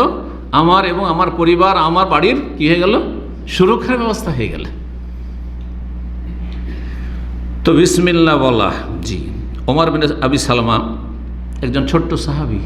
জি, সাহাবী, ছোট বাচ্চা ছিলেন সেই সময়, মাত্র 6 বছর 7 বছর বয়সের। বলছেন, কুনতু ফি হিজরি রাসূলিল্লাহ সাল্লাল্লাহু আলাইহি ওয়াসাল্লাম। উম্মে সালমা রাদিয়াল্লাহু তাআলা আনহাকে নবী সাল্লাল্লাহু আলাইহি ওয়াসাল্লাম যখন বিয়ে করলেন, আবু সালমার ইন্তেকালের পরে, তখন এই বাচ্চাটিকে নিয়ে উম্মে সালমা রাদিয়াল্লাহু তাআলা স্বামীর বাড়িতে, মানে রাসূলুল্লাহ সাল্লাল্লাহু আলাইহি ওয়াসাল্লাম বাড়িতে এসেছিলেন। তো বলছেন যে আমি তখন খেতাম রাসূলুল্লাহ সাল্লাল্লাহু আলাইহি ওয়াসাল্লামের সাথে প্লেটে বসে। জি, আম্মার সাথে থাকতাম। আমি রাসূলুল্লাহ সাল্লাল্লাহু আলাইহি ওয়াসাল্লামের কোলে মানুষ হয়েছি। ওয়াকানাত ইয়াদি তাতিশু ফিস সাহফা। আমি যখন খেতাম, প্রথম খেতে লেগেছি, তো আমার হাত একবার এদিকে একবার এইদিকে ছো মারছে, এইদিকে এইদিকে এইদিকে, ছোটো বাচ্চা যেমন করে, যেটা ভালো লাগে ওইটাকে উঠিয়ে তাড়াতাড়ি খায়। তো এইরকম করছিলাম। ফাকাল আলী, তখন আমাকে বললেন আদব শেখানোর জন্য, ইয়া গোলাম, হে বালক, হে বৎস, সাম্মিল্লাহ, প্রথম জিকির কি করো? বিসমিল্লাহ বলো। বিসমিল্লাহ বলে খাওয়া শুরু করো, নাহলে তোমার সাথে শয়তান শরীক হয়ে যাবে। ও কুলবি আমিনেক, আর ডান হাতে খাও, একবার এইদিকে একবার ওইদিকে, এরকম ডান হাতে বাম হাতে এরকম করিও না। আমাদের অনেকে মুসলিম সমাজের আর খায় তো ডান হাতে, কিন্তু পান করাটা হচ্ছে বাম হাতে। এমনটা যেন না হয়। অনেক সময় আজকাল আরব দেশে থাকেন, আরব দেশে এদিকে একটা স্যান্ডউইচ খাচ্ছেন, হ্যাঁ, বা শর্মা খাচ্ছেন, আর ওইদিকে কি করছেন? একটা জুসও টানছেন বা 7 আপ টানছেন। তখন কি করেন? হ্যাঁ, অনেকেই হয়তো ডান হাতে ধরে নিয়েছে 7 আপটা, আর বাম হাতে হ্যাঁ স্যান্ডউইচ কামড় দিচ্ছে, খেয়াল করেন না কিন্তু। অথবা এর বিপরীত করছেন, এক হাত দিয়েই দুটো করবেন, এরকম খুব কম পাবেন কিন্তু। হ্যাঁ, দুটো জিনিস আছে, হ্যাঁ, একটা জুস আর একটা হচ্ছে আপনার শর্মা বা স্যান্ডউইচ আছে, আর স্যান্ডউইচটা খাচ্ছেন আবার রাখছেন, তারপরে আবার জুসটা ডান হাতে নিচ্ছেন। এইরকম লোক পাওয়াই মুশকিল হবে। একমাত্র কোরআন সুন্নাহ ভিত্তিক ভালো ইসলাম জানা লোক এবং আমলওয়ালা লোকই এরকম হইতে পারে, নাহলে অনেকে অজান্তেই কাজটি করছেন। কিন্তু এইদিকে একটু কামড় দিচ্ছি, ডান হাতে তো স্যান্ডউইচটা কামড় দিচ্ছি, আর এইদিকে আমার 7 আপ ট্যাবলেট করে নিচ্ছে, অথচ নামাজি লোক হয়তো বেখেয়াল থাকার কারণে, গাফিলতির কারণে। তো বলছেন নবী সাল্লাল্লাহু আলাইহি ওয়াসাল্লাম, ডান হাতে খাওয়া, কুল মিম্মা ইয়ালিক, আর তোমার সাইড থেকে খাও, একবার এদিক একবার ওইদিক হাত মারিও না, অন্যের দিক থেকে খেও না, নিজের সাইড থেকে খাও। সহিহ বুখারী সহিহ মুসলিমের হাদিস। 8 নম্বর জিকির কি হতে পারে? এখন তো ব্রেন খুলে গেছে, মেলাগুলো জিকির আজকার শুনলেন, হ্যাঁ, তাহলে কি হতে পারে? হাউকালা। হাউকালা কাকে বলে? লা হাওলা ওয়ালা কুওয়াতা ইল্লা বিল্লাহ। হাউলা হয়েছে লা হাউলা থেকে, আর ওয়ালা কুওয়াতা, কুওয়া থেকে নেওয়া হয়েছে কালা দিয়ে, দুটো কে কি করা হয়েছে? এটা হচ্ছে, এটাকে বলা হয়, যেটা আজকালকার ইংলিশের ভাষায় শর্ট ফর্ম বলা হয়। শর্ট ফর্ম বুঝেন তো? হ্যাঁ, বিএ, ব্যাচেলর অফ আর্টস, ওই রকমই হচ্ছে হাউকালা। জি, তো হাউকালা মানে হচ্ছে লা হাওলা ওয়ালা কুওয়াতা ইল্লা বিল্লাহ বলা। এটি জিকির না? গুরুত্বপূর্ণ জিকির, এটি গুরুত্বপূর্ণ জিকির। এই মর্মে বেশ কিছু হাদিস রয়েছে, আর এর উপকারিতা অনেক বেশি। লা হাওলা ওয়ালা, বিশেষ করে বালা মুসিবতের সময়, দুশ্চিন্তার সময়, আপনি আপনার কাজ করলেন কিন্তু রেজাল্ট পাচ্ছেন না, আল্লাহ আমার কাজ আমি করলাম, তোমার কাজ এখন তুমি করো, রব্বুল আলামিন, আমার আর কোনো ক্ষমতা নেই। জি, যেন আপনি সমস্ত ক্ষমতা কার হাওয়ালা করে দিলেন? আল্লাহর হাওয়ালা করে দিলেন, যে আল্লাহ আমার কোনো ক্ষমতা নেই তোমার ক্ষমতা ছাড়া, কাজ শুরু করার আগেও এবং কাজ করার সময়ও এবং কাজ করার পরেও। রাসূলুল্লাহ সাল্লাল্লাহু আলাইহি ওয়াসাল্লাম থেকে আবু মুসা আশআরী রাদিয়াল্লাহু তাআলা বর্ণনা করেছেন, আলা আদুল্লুকা আলা কালিমাতিন মিন কুনুজিল জান্নাহ, তোমাদেরকে কি বলে দেবো, তোমাকে কি বলে দেবো? আবু মুসা আশআরীকে বলছেন জান্নাতের ভান্ডারের একটি ভান্ডার সম্পর্কে, এমন একটি বাক্য যেটি জান্নাতের হচ্ছে কানজ, মানে হচ্ছে ভান্ডার। অন্য রিওয়ায়াতে রয়েছে আও আলা কানজিম মিন কুনুজিল জান্নাহ, জান্নাতের ভান্ডার সমূহের একটি অন্যতম ভান্ডার সম্পর্কে বলে দেব নাকি? ফাকুলতু বালা, আবু মুসা আশআরী বলছেন, আমি বললাম যে হ্যাঁ অবশ্যই বলে দেন ইয়া রাসূলুল্লাহ। ফাকাল লা হাওলা ওয়ালা কুওয়াতা ইল্লা বিল্লাহ, লা হাওলা ওয়ালা কুওয়াতা ইল্লা বিল্লাহ। সহিহ বুখারী সহিহ মুসলিমের হাদিস। এই লা হাওলা ওয়ালা কুওয়াতা ইল্লা বিল্লাহ সম্পর্কে কিছু জয়ীফ হাদিসও রয়েছে, কিন্তু সেগুলি দিয়ে যাব না।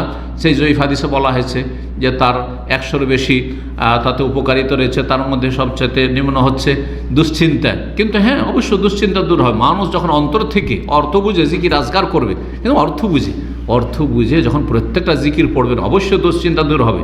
সেটার জন্য এই জয়ীফ হাদিসের কোনো প্রয়োজন করে না, এমনি তো জিকিরের বহু উপকারিতা রয়েছে, তার একটি। 9 নম্বর জিকির, 9 নম্বর জিকির কি হইতে পারে? নবী সাল্লাল্লাহু আলাইহি ওয়াসাল্লামের উপর সালাত ও সালাম পেশ করা, দরুদ ও সালাম জিকির না? নবীর ওপর দরুদ, সেই জন্য কখন আপনারা চিন্তা করেন এটা জিকির, কিন্তু কার কাছে চাইছেন এটা? আল্লাহুম্মা সাল্লি আলা মুহাম্মদ, আল্লাহ তুমি রহমত বর্ষণ করো কার উপর? মুহাম্মদ সাল্লাল্লাহু আলাইহি সাল্লামের উপর। আল্লাহ বলছেন সাল্লু আলাইহি ওয়া সাল্লিমু তাসলিমা, তোমরা রসুলের প্রতি সালাত পেশ করো। আল্লাহ বলছেন তোমরা সাল্লু, আর আমরা বলছি আল্লাহুম্মা সাল্লি, তুমি সাল্লি আলা মুহাম্মদ। কেমন কথা হইল? আল্লাহ একটা হুকুম করছে, ওই হুকুমটা আল্লাহকে যেন করছি। বুঝতে পারছেন কথা না? পারছেন না?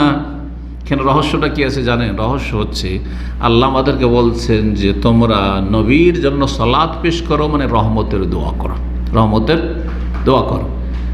রহমত, আসলে রহমতের দোয়া এটা ভাব অর্থ, শাব্দিক অর্থ সালাত পেশ করো। সালাতের মালিক, রহমতের মালিক কে? রহমতের মালিক আল্লাহ। আর আমাদেরকে নবীর জন্য রহমত, কল্যাণ, সার্বিক কল্যাণ চাইতে বলছেন।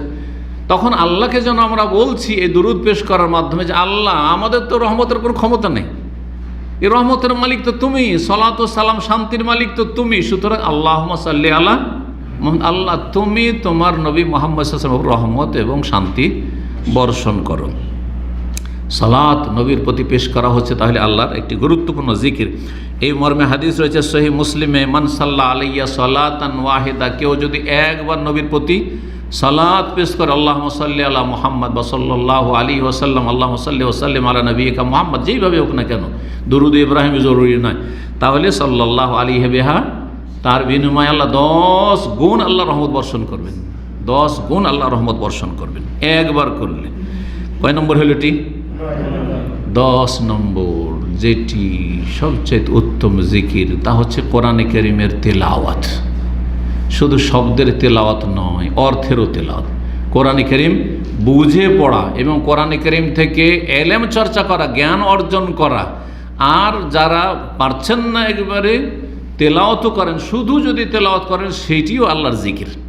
কারণ কোরআনে কারীমকে অনেকগুলি আয়াতে আল্লাহর জিকির বলা হয়েছে, আর কোরআন হচ্ছে উপদেশ। আর জিকিরের একটি অর্থ যেমন স্মরণ করা, তেমন জিকিরের আরেকটি অর্থ হচ্ছে উপদেশ। জিকির মানে হচ্ছে ওয়াজাক্কির, স্মরণ করিয়ে দাও, জাক্কির উপদেশ দাও। জি, ফাজাক্কির ইন্না ফাতি যিকরা, উপদেশ দাও। ওয়া ইন্নাহু লাযিকরুন লাকা, আল্লাহ বলছেন হে নবী এই কোরআন হচ্ছে তোমার জন্য উপদেশ, ওয়ালে কওমিকা, তোমার জাতির জন্য উপদেশ। তো কোরআনে কারীমের তেলাওয়াত হচ্ছে আল্লাহর জিকির, যেটি 10 নম্বরে আপনাদের সামনে পেশ করলাম।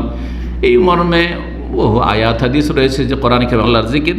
তার মধ্যে একটি হাদিস সুনান নাসাই ইবনে হিব্বানে রয়েছে, যে হাদিসটি আয়াতুল কুরসি সম্পর্কে রয়েছে, এটা বলি, কারণ আয়াতুল কুরসির জিকিরটা হচ্ছে গুরুত্বপূর্ণ একটি জিকির।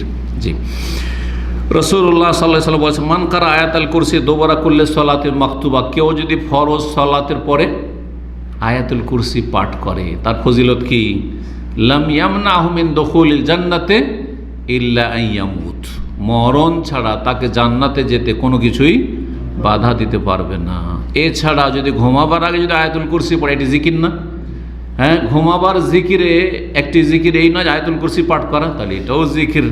আয়াতুল কুরসি যদি ঘুমাবার আগে পড়েন তাহলে তার ফজিলত সম্পর্কে সহিহ বুখারী হাদিস রয়েছে, লাম ইয়াজাল আলাইকা মিনাল্লাহি হাফিজুন, আল্লাহর পক্ষ থেকে ফেরেশতা তোমার সিকিউরিটি হিসাবে প্রস্তুত থাকবে। ওয়ালা ইয়াকরুবুকা শাইতানুন, শয়তান তোমার কাছে আসতে পারবে না হাত্তা তুসবিহা, সকাল হওয়া পর্যন্ত। তো এই আয়াতুল কুরসি, এছাড়াও সূরা বাকারা, অন্যান্য সূরা বা যে কোনো কোরআনে যে কোনো আয়াতেরই বরকত রয়েছে। সুতরাং এটি একটি গুরুত্বপূর্ণ জিকির। এই 10 রকমের জিকির এই অল্প সময়ের ভিতরে আপনাদের সামনে পেশ করলাম। এক একটি জিকির নিয়েও যদি আলোচনা করা যেত 1-1 ঘন্টা করে বা তার বেশি আলোচনা কোরআন এবং হাদিসের আলোকে করা যাবে। আল্লাহ রাব্বুল আলামিন যেন আমাদের উপকারী জ্ঞান দান করেন এবং আমল করার তৌফিক দান করেন, ভালো কথা কাজের দিকে মানুষকে আহ্বান করার তৌফিক দান করেন। দিনের ওপর আল্লাহ রাব্বুল আলামিন মুসলিম ভাই বোনদেরকে যেন অটলতা দান করেন। রমজানের পরেও সারা জীবন যেন আল্লাহর ইবাদত বন্দেগী চালিয়ে যেতে পারি, আল্লাহ যেন আমাদের সকলকে তৌফিক দান করেন এবং শয়তানের ওয়াসওয়াসা থেকে আর অনিষ্ট